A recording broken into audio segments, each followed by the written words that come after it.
আচ্ছা ঠিক আছে, আমরা তাহলে ক্লাস শুরু করছি। হ্যাঁ দেখো, তোমাদের আজকে ক্লাসে মূলত পড়া ছিল।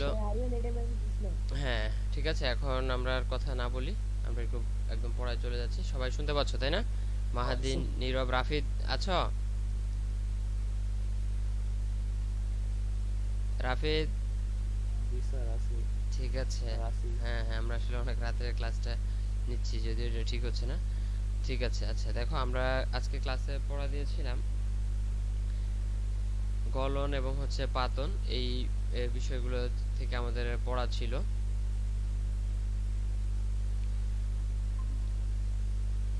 হ্যাঁ, এই বিষয়গুলো নিয়ে আমি তোমাদের সাথে একটু শেয়ার করব যে কোনটা কোনটা পড়া ছিল।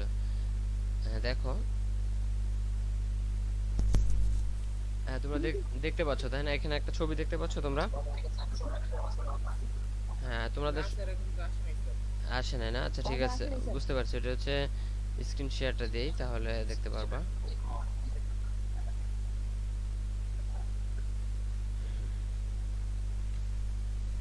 এখন মনে হয় আসবে।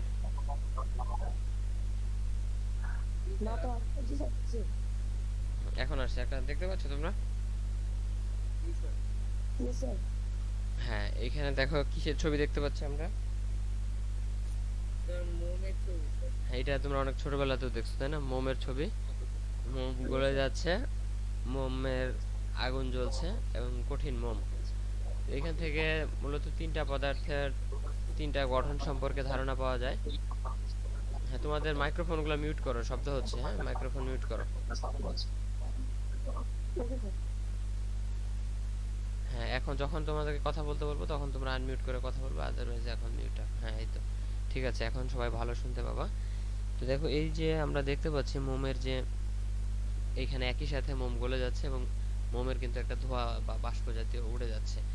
তো এখানে তিনটা পদার্থের বা গঠন সম্পর্কে ধারণা পাওয়া যায়, তিন ধরনের পদার্থ: কঠিন, তরল এবং হচ্ছে গ্যাসীয় বা বায়বীয় পদার্থের। দেখো বলছে মোমের তিন অবস্থা বা মোমবাতির জ্বলন। হ্যাঁ, এখান থেকে আমাদের আজকে কিন্তু একটা পড়া ছিল ক্লাসে, যে গলন, স্ফুটন এবং হচ্ছে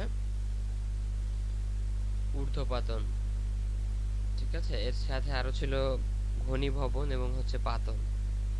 তো গলন কাকে বলে? তোমাদের মধ্যে কি কেউ একজন বলতে পারবা গলন কাকে বলে?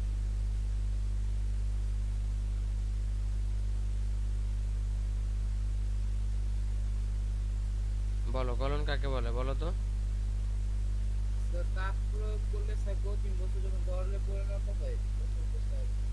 গলন বলে, ভেরি গুড। তাহলে দেখো, আমরা কিন্তু এখন সংজ্ঞাটা একটু দেখব, গলন এবং হচ্ছে স্ফুটন। দেখো ঠিকই বলেছে, তাপ প্রয়োগে কঠিন পদার্থে যখন কঠিন অবস্থা থেকে তরল অবস্থায় রূপান্তর করার প্রক্রিয়াকে বলা হয় গলন। দেখতে পাচ্ছি তাই না? হ্যাঁ, এটা হচ্ছে গলন। যে প্রক্রিয়াটা, গলে যাওয়ার প্রক্রিয়াটাকে মূলত গলন বলা হয়। এবং যে তাপমাত্রায় গলে, যেমন পরের লাইন দেখো, এক বায়ুমণ্ডলীয় চাপে তাপ প্রয়োগের ফলে যে তাপমাত্রায় কোনো কঠিন বস্তু তরলে রূপান্তরিত হয় তাকে বলা হচ্ছে গলনাঙ্ক। যে তাপমাত্রা, এখানে হচ্ছে তাপমাত্রাটাকে বলা হচ্ছে গলনাঙ্ক, এবং এই গলে যাওয়ার প্রক্রিয়াটা বা পদ্ধতিটাকে বলা হয় গলন। যেটা হচ্ছে বরফের ক্ষেত্রে, বা বরফ যখন গলতে শুরু করে তখন এর তাপমাত্রা হয় 0°C। তাই বরফের গলনাঙ্ক 0°C। তোমরা এই সংখ্যা দুইটা লিখতে চাইলে এটা স্ক্রিনশট দিয়ে রাখতে পারো।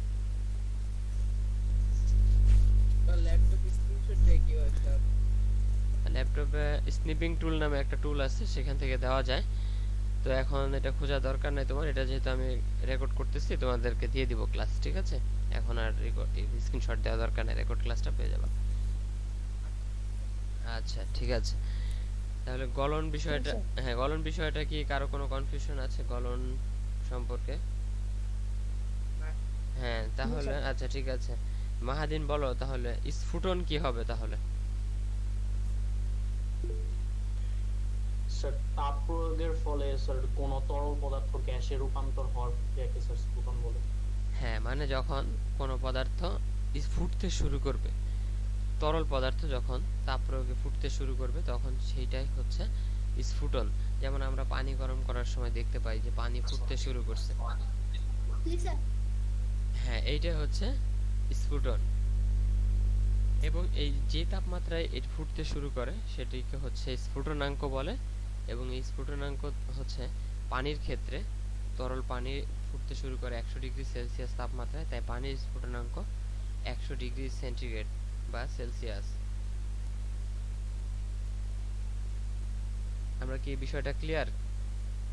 খুবই সহজ বিষয়, এগুলো কিন্তু আমাদের আগের ক্লাসের বিষয়, খুবই সিম্পল বিষয়। আচ্ছা, ঠিক আছে। তারপরে দেখো আমাদের আরেকটা সংজ্ঞা শেখার কথা ছিল, সেটা হচ্ছে ঘনীভবন। তাহলে এইখানে আমাদের কিন্তু লেখা আছে স্ফুটনের বিপরীত প্রক্রিয়ার নাম ঘনীভবন। এই যে এই লাইনটা দেখে স্ফুটনের বিপরীত প্রক্রিয়ার নাম ঘনীভবন, তাহলে এই লাইনটা দেখে রাফিদ বলবা যে স্ফুটন কাকে বলে, এটার সংজ্ঞাটাকে আমরা একটু সুন্দরভাবে কি বলবো, ঘনীভবন কাকে বলে? স্যার কোন লাইনটা? মানে স্ফুটনের বিপরীত প্রক্রিয়াটির নাম ঘনীভবন। এখানে আমরা যেটা দেখতে পাচ্ছি সেখানে লাস্টের আগের লাইন 100 ডিগ্রি সেলসিয়াসের পরে।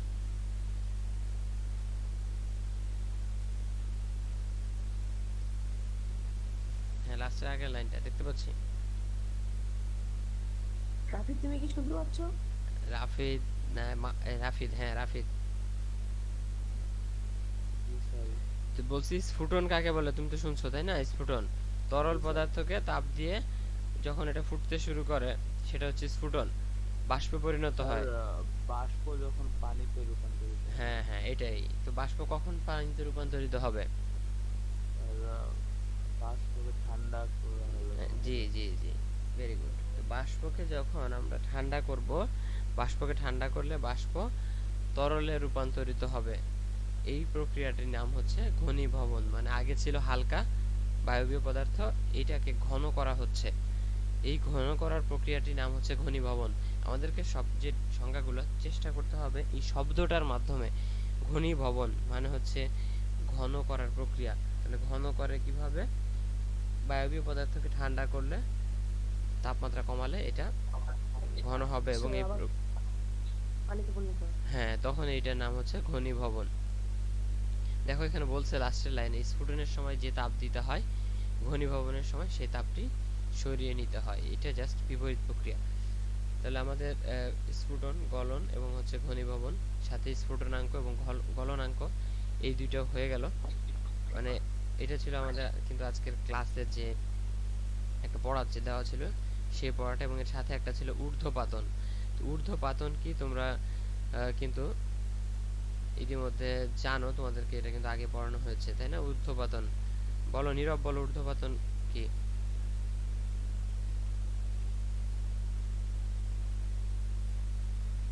ঊর্ধ্বপাতন, নীরব।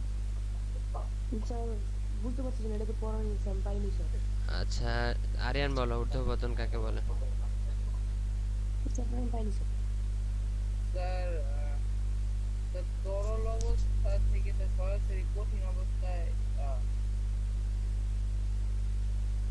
স্যার ভুলে গেছি স্যার, পাইনি।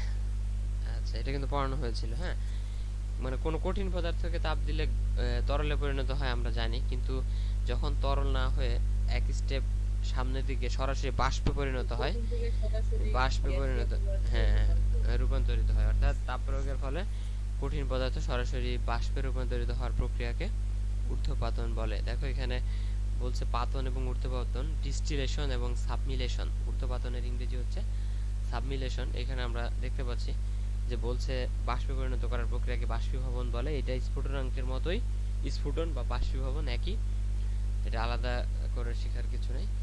তো আমরা ঊর্ধ্বপাতন কি শিখলাম। দেখো এখানে নিচে আমরা যে লাইনটি দেখাচ্ছি একদম লাস্টের দুই লাইন, একটু দেখো বোল্ড হরফে লেখা আছে, যে প্রক্রিয়ায় কঠিন পদার্থকে তাপ প্রদান করা হলে সেগুলো তরলে পরিণত না হয়ে সরাসরি বাষ্পে পরিণত হয়, সেই প্রক্রিয়াকে ঊর্ধ্বপাতন বলে।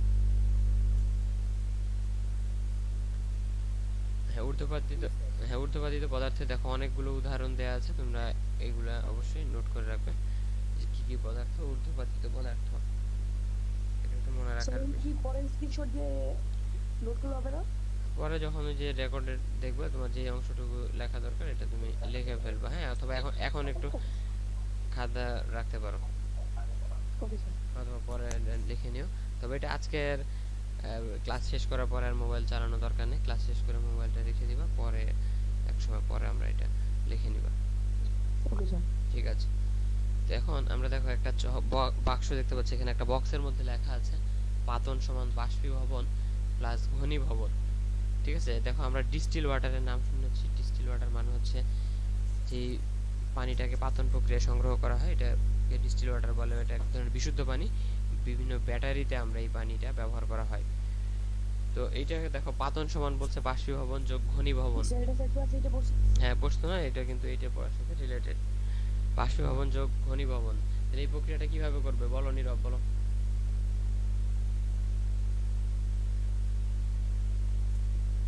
বাষ্পীভবন প্লাস ঘনীভবন। হ্যাঁ এটা কিভাবে হবে পাতন প্রক্রিয়াটি?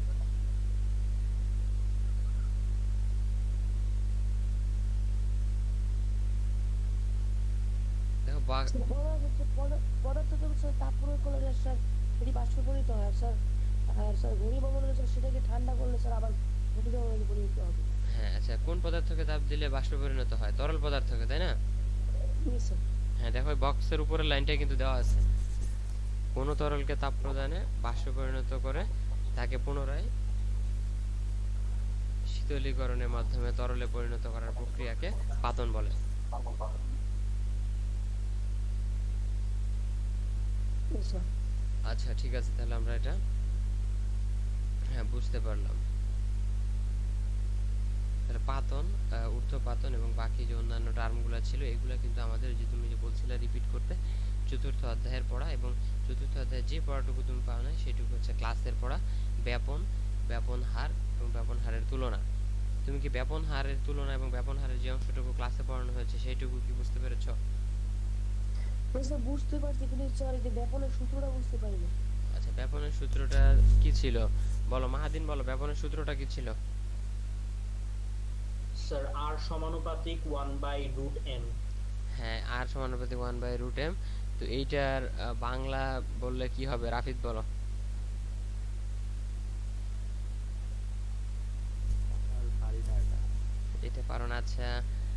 আর কে আছে আমাদের সাথে? আরিয়ান আছে, নীরব আছে। Yes, sir. আরিয়ান বলো।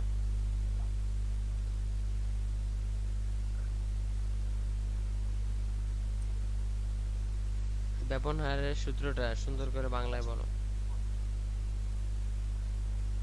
স্যার আটটা হচ্ছে স্যার, স্যার এমটা হচ্ছে স্যার আণবিক ভর। হ্যাঁ এমটা হচ্ছে আণবিক ভর, আর আরটা হচ্ছে কি? আরটা হচ্ছে ব্যাপন হার। আরটা কি? আরটা হচ্ছে ব্যাপন হার। এই যে দেখো ব্যাপন, এই যে আমরা কিন্তু এটা পড়েছি ব্যাপন, এই ব্যাপন তোমাদের বইও আছে, কিন্তু এই চিত্রটাও কিন্তু দেখো তোমাদের এইবার যে বই, নতুন বইয়ে কিন্তু এই চিত্রটাও আছে, তাই না? এই যে এই চিত্রটা, আগের বইয়ে একটু রঙিন চিত্র ছিল, এখন একটু সাদা কালো ধরনের চিত্র, কিন্তু এই চিত্রটা কিন্তু আছে। দেখো এখানে বলছে আণবিক ভরের বর্গমূলের ব্যস্তানুপাতিক। কি? ব্যাপন হার আণবিক ভরের বর্গমূলের ব্যস্তানুপাতিক, অর্থাৎ ব্যস্তানুপাতিক মানে হচ্ছে বিপরীত। ভরের ব্যস্তানুপাতিক এটার অর্থ বোঝাচ্ছে যে কোনো একটা পদার্থ বা যৌগ বা অণু এর ভর যদি বেশি হয় ব্যাপন হার কম হবে, অর্থাৎ বস্তুটি ব্যাপন মানে কি? ছড়ানো, আস্তে আস্তে ছড়াবে। কিন্তু কোনো পদার্থের ভর যদি কম হয়, অর্থাৎ বস্তুটা বা পদার্থটা যদি হালকা হয় তাহলে সেটি দ্রুত ছড়িয়ে যাবে। এটার উদাহরণ আমি বলেছিলাম যে একটি